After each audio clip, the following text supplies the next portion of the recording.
What if the love that defied three realms returns to rewrite destiny in 2025? Global C-drama fans, buckle up. Love Between Fairy and Devil Season 2 is the rumor, the wish, and the watch list obsession. And today, we're unpacking it like pros. If Dylan Wang's Dongfang Qingchang and Esther Yu's Xiaolanhua step back into the moonlight, the sequel must raise the stakes without breaking the soul of the story. Stay with me for a clean breakdown of what's credible, what's fan theory, and why this romance still owns the algorithm. By the end, you'll know the smartest expectations to hold, the red flags to ignore, and the exact moments a trailer needs to show to make us smash play. Ready? Let's go. Back in 2022, Love Between Fairy and Devil surprised even cynics by mixing ferocity and tenderness into a slow burn that felt inevitable. A demon lord who once raised worlds learned to listen. A delicate orchid chose courage over safety, and together they rewrote fate. The contrast was the magic. Steel against silk, winter against spring, danger learning gentleness without losing edge. Season 2 cannot simply repeat that arc.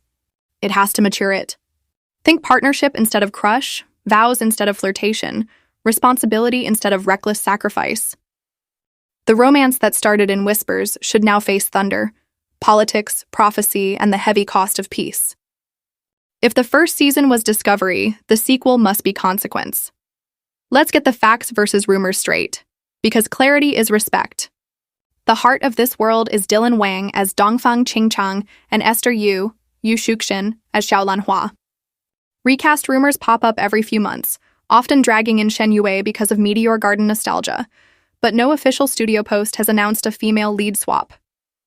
Until a production filing, agency statement, or platform banner says otherwise, treat the original pairing as the default.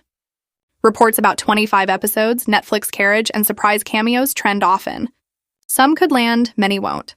What we do expect, based on standard Xianxia timelines, is a 2025 window if filming and post move smoothly. Consider everything else educated speculation. So what kind of story would actually deserve a sequel? Path 1 starts with Love in the Sunlight. After 500 years of waiting, Dongfang and Orchid set a wedding date and ignite a political earthquake. Factions in the Moon Tribe fear reform. Elders in the immortal realm distrust a union that bends law. Every ritual becomes a referendum, every vow a test. Imagine negotiations where Orchid rewrites sacred rules to protect mortals, while Dongfang cedes power to prove he isn't the tyrant he once was. The battles aren't only blades. They're policies, treaties, and the terrifying patience required to build peace without blood. Path 2 moves from public ceremonies to private crisis.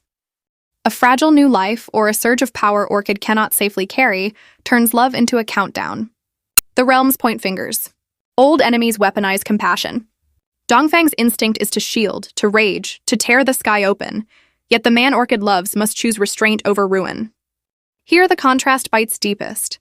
The destroyer who saved the world once by dying must now save it by living differently. Solutions demand unlikely alliances, shared rituals, and a humility neither realm has practiced. If a child is born, let that legacy be philosophy before bloodline. Dylan Wang shines when Dongfang is torn between instinct and intention, so expect micro-shifts to carry big emotion. A command delayed because mercy knocks. A sword lowered because Orchid speaks his name. Esther Yu's strength is wonder with resolve. Give her a council scene where she out-argues centuries of habit, and an intimate moment where she chooses imperfect peace over dazzling martyrdom. Their chemistry was never noisy. It was breath, stillness, eyes that remember. Let touch become treaty and silence become a promise. That's how Season 2 honors canon while growing up. Not louder, truer. World building should mirror that maturity. Show a moon tribe that remembers fear yet learns governance, and an immortal court that preaches purity yet faces prejudice in its own mirrors. Let the antagonist be an idea, order without compassion, freedom without responsibility, embodied by leaders we almost agree with. Visual language can track the shift, colder temples, warmer domestic spaces, and moonsteel armor engraved with oaths. Expect Hengdian and Beijing scale, richer cloth physics, cleaner wirework, and an OST that threads old motifs into new crescendos.